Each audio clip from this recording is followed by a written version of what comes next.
Le marché de la chaussure de course a littéralement explosé ces dernières années et le nombre de modèles proposés à la vente est à la mesure de l'enjeu commercial phénoménal. Mais attention, une chaussure inadaptée peut se révéler catastrophique pour son propriétaire. La chaussure de jogging est devenue un produit à la technologie élaborée, avec une terminologie ésotérique, et le choix est devenu sinon difficile, du moins complexe pour le néophyte. Assurément, il y a vraiment de quoi s'y perdre dans tous ces modèles, d'autant que les débordements et surenchères publicitaires dithyrambiques, toujours imprégnés d'un certain triomphalisme, ne sont pas là pour véritablement éclairer le débat.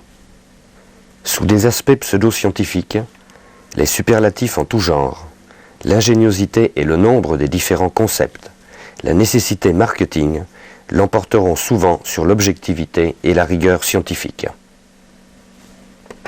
Malgré tout, cette évolution technologique correspond globalement à un réel progrès. Mais il n'en reste pas moins vrai que certaines innovations sont d'un intérêt discutable, voire totalement néfaste lorsqu'il s'agit de chaussures anti-supination ou anti-pronation. Toute chaussure de course, quelle que soit la marque, est constituée de 4 éléments principaux. La tige, qui comprend l'empeigne et les quartiers. Une semelle intérieure de propreté. La semelle intermédiaire. Et la semelle de contact au sol ou semelle d'usure. Une coupe antéro-postérieure d'une chaussure nous montrera dans la réalité les rapports de ces différents éléments entre eux. Les matériaux de synthèse trouvent une large utilisation dans la fabrication des chaussures de course. L'empeigne est très souvent constituée de nylon mèche particulièrement léger et résistant. Sa structure en maille ajourée permet une bonne aération du pied.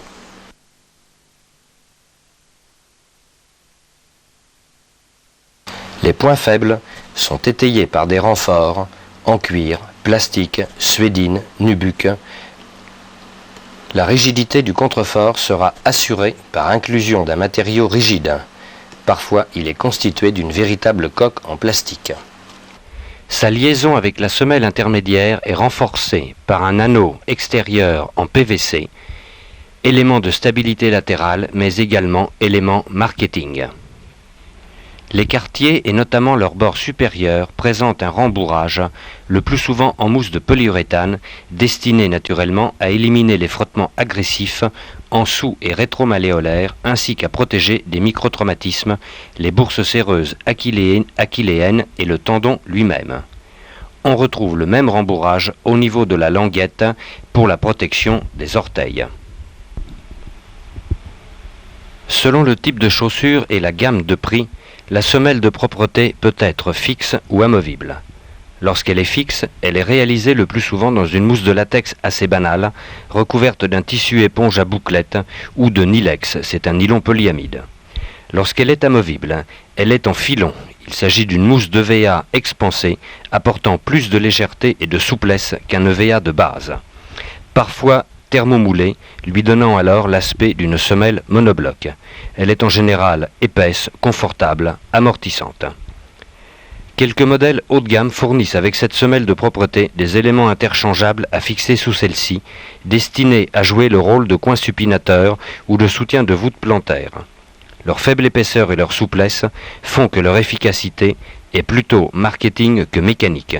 Ils sont bien naturellement à remiser dans le tiroir des gadgets. Une semelle intérieure amovible permet son nettoyage et séchage à l'air libre. Par ailleurs, l'appareillage du sportif est plus facile. On fait en effet un échange standard avec une orthèse sur mesure. Sur certains modèles, cette semelle de propreté est remplacée par un véritable chausson intérieur en lycra ou mousse de néoprène, souple et matelassé, imputrescible, destiné à l'utilisation sans chaussettes. La semelle de contact au sol, comme son nom le laisse supposer, doit être résistante à l'usure. Cet objectif est dans l'ensemble parfaitement atteint et les élastomères qui la constituent sont étonnamment résistants à l'abrasion.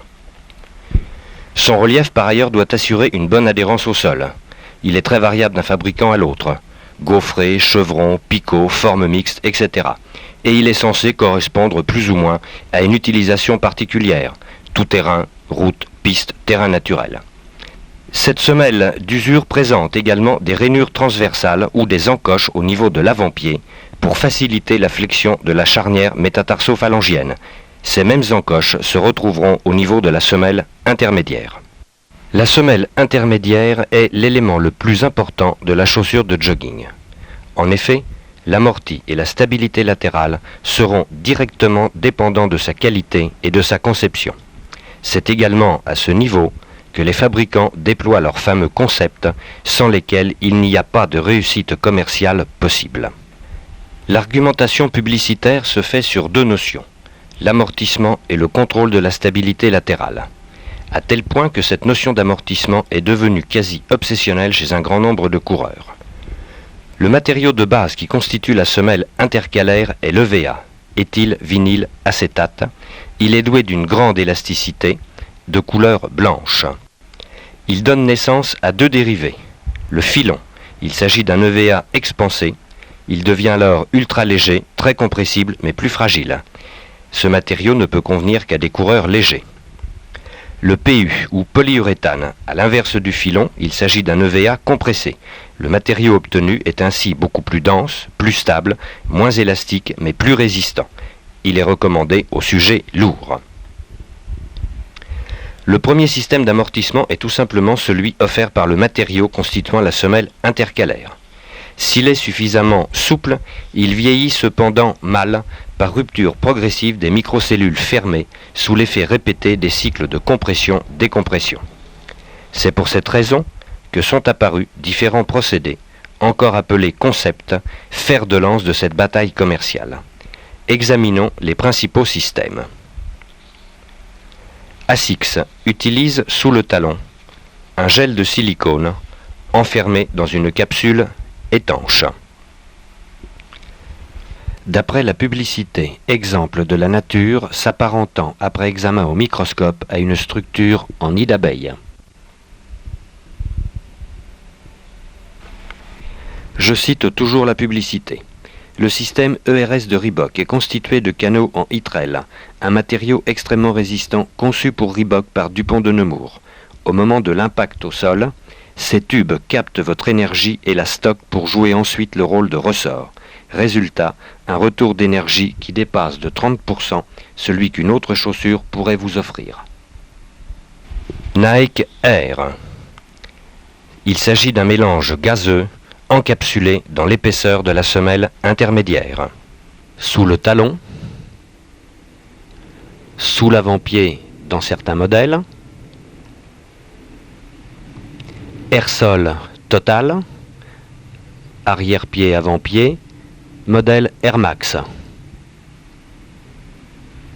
Sous le talon sont placées deux chambres pneumatiques, l'une en interne, l'autre en externe, gonflables individuellement, à l'aide de la petite pompe livrée avec la chaussure.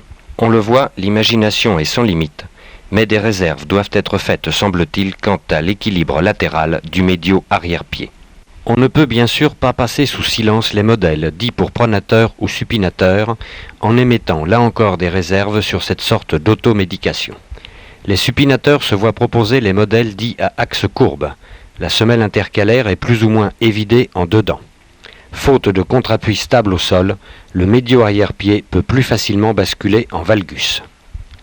La semelle intermédiaire peut être bidensité, plus souple en dedans qu'en dehors, facilitant son écrasement interne.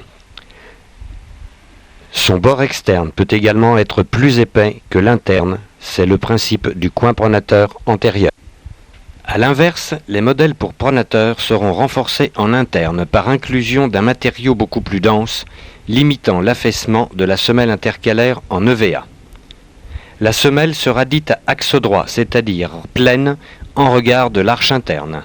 Le footbridge mérite une mention particulière étant donné son efficacité. Il s'agit d'une pièce en PVC qui prend en pince l'épaisseur de la semelle intermédiaire. Son écrasement est alors impossible.